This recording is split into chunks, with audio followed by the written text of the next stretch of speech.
Was the experience? How did you embrace having the spotlight on pole vaulters only, and the fans and young kids, I believe, were in the crowd, so close to the pits? I'll go first.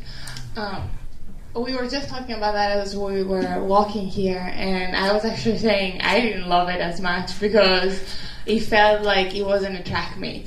It felt like an exhibition. So for me, I felt like I wasn't at a championship. And this is what I do best. I compete best at championships, so that hurt me a little bit.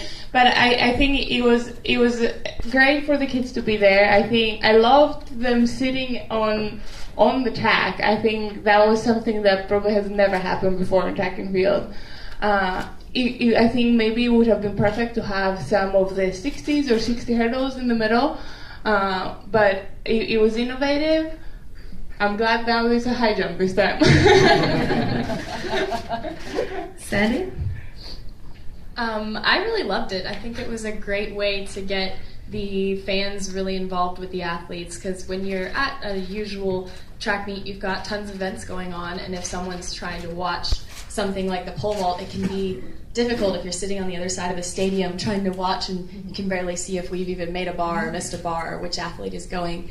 So I think it was really great to get the fans really close to us and really involved. And I mean, the pole vault, we're already a little bit of a cult, so we have we already have these meetings where it's a setting like this. I mean, Renaud Lavillenie, that's an example. He has a meet like this where it's a very closed-in facility with just the pole vault going on, and the fans are very involved.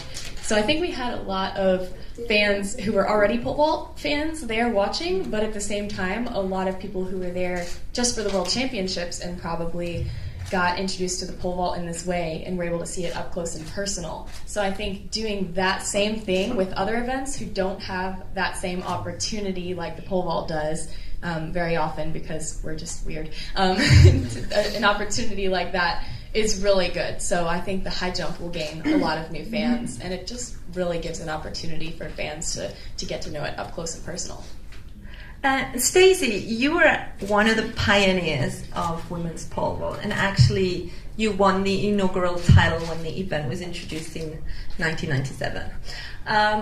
How has the sport changed? How is Katarina, how is Sandy different than the Stacey that you were 21 years ago when you won? It's so great to be a part of the pole vault and be the pioneer, and now watch these women develop and take the stage and really dominate.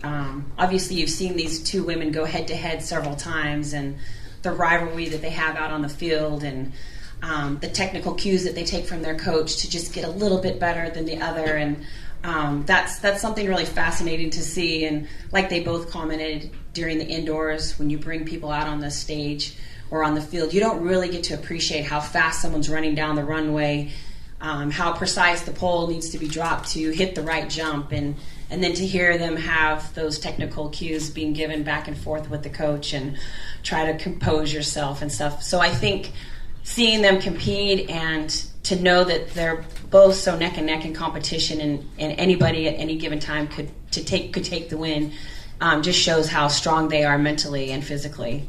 So it's exciting to see the women's pole vault grow and be so strong and dominate. Sandy, I saw you've been tweeting about missing your poles. They're still in Paris or not, and you were tweeting about your back pains. I mean, you're very active in social media, so we know everything about you. Are you more worried about your back or more worried about your poles not making it? Well, the poles are officially here. We have a picture of them with one of our coaches, so I know that they're not lying to me. And my mother does get upset that I probably tell Twitter more than I tell her personally. She's like, I just found out that your poles didn't make it via Twitter, Sandy.